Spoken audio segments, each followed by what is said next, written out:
How can 5,000 plus Navy sailors poop on an aircraft carrier? Imagine living at sea in a huge building with thousands of coworkers. It seems like a crazy idea, right? Sailors and Navy officials actually make the ocean their home for the majority of the year. If I think about it, one of the first questions which comes to mind is, how do they all go to the toilet? Perhaps that's just my crazy way of thinking, but that's what we will discuss in this video. One of the things we will cover is how many toilets there are on an aircraft carrier, how they dispose of their waste, and how they maintain proper hygiene. So without further ado, let's dive into the world of toilets on an aircraft carrier. Typically, massive aircraft carriers can accommodate over 6,000 sailors on a single journey, which is equivalent to the population of 2 small villages. However, these carriers are surprisingly confined within a length of around 1,092 feet.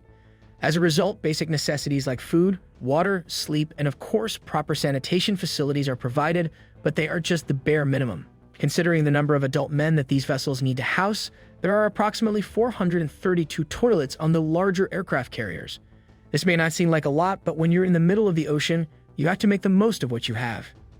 To understand what happens to the waste material flushed on an aircraft carrier, let's begin with an unrelated story that will eventually tie everything together. In the Navy, using the restroom is commonly referred to as a head call. Despite the peculiar name, this terminology has a technical explanation.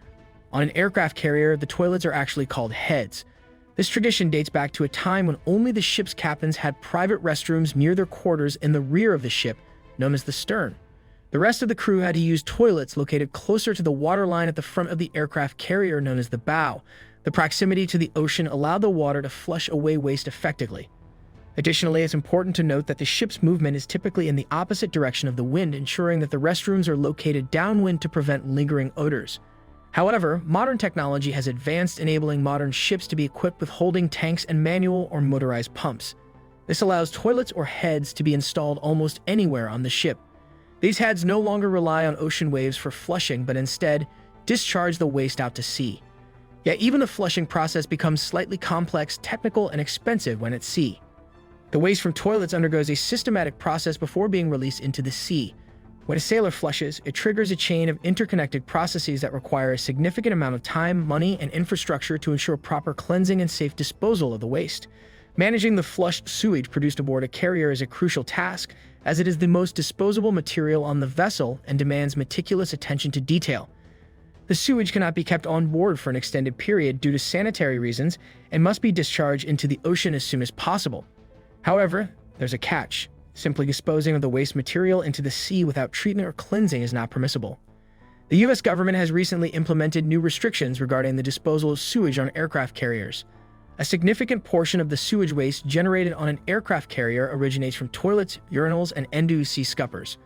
According to the regulations, the sewage must undergo a cleansing process before it can be discharged into the ocean. Additionally, the ship must be positioned at least 4 nautical miles away from the nearest shoreline to comply with these regulations. This process involves a few more steps compared to the simple and quick process commonly found in homes, which only requires a push of a button in a few seconds. Now let's delve into an intriguing question. How much sewage waste do you think is produced by the toilets on an aircraft carrier?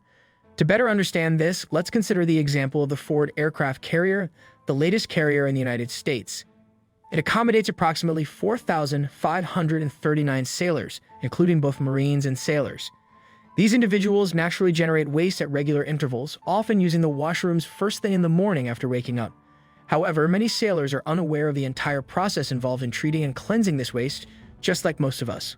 On ships, the wastewater is categorized into 2 types: black water, commonly known as sewage, which comprises solid waste flushed down the toilets, and gray water, which includes water collected from bathroom sinks, showers, laundry, and galleys. It's crucial to treat bilge water separately, as it contains oils discharged from the machinery in the engine compartments. Discharging these oils directly into the ocean would cause significant harm to marine life. When black water enters the integrated treatment system on the carrier, it initially passes through an aeration chamber or bioreactor filled with bacteria responsible for breaking down organic pollutants dissolved in the wastewater.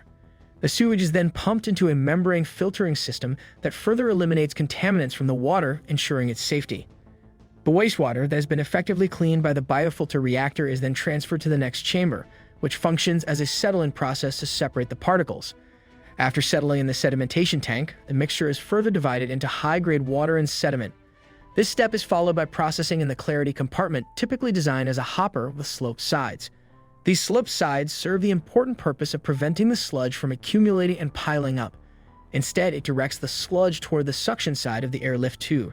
The untreated sludge, which has settled at the bottom of the sedimentation tank, is pumped back into the biofilter reactor for further breakdown by microorganisms.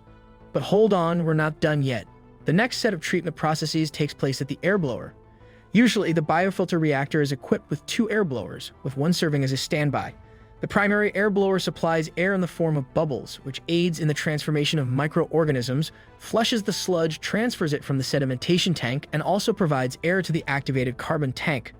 Before being discharged into the ocean, the treated sewage must pass through the discharge pump. The discharge pump, located in the final chamber of the sewage treatment plant, is configured in a duplex arrangement and consists of centrifugal pumps connected to their respective motors. The automatic mode of operation of the pump is regulated by level switches installed in the sterilization tanks. Normally, the pump operates in manual mode when removing sludge from compartments after tank cleaning. Now we're nearing the end of the process. At this stage, the water is nearly clean and sterile. Harmful germs and bacteria that could contaminate the water have been fully eliminated, making them suitable for disposal in the ocean. However, the water is stored in a storage tank because gray water, which typically contains only a small number of potentially harmful germs, requires minimal treatment before being discharged far out to sea. It may not come as a surprise, but aircraft carriers often experience more frequent toilet clogs compared to regular homes. This is due to the waste not passing through as easily. When a sailor flushes, instead of smoothly going down, solid waste, also known as poop, tends to get stuck. This poses a significant problem for everyone on board. To address this issue, new and advanced types of toilets have been installed in the latest aircraft carriers.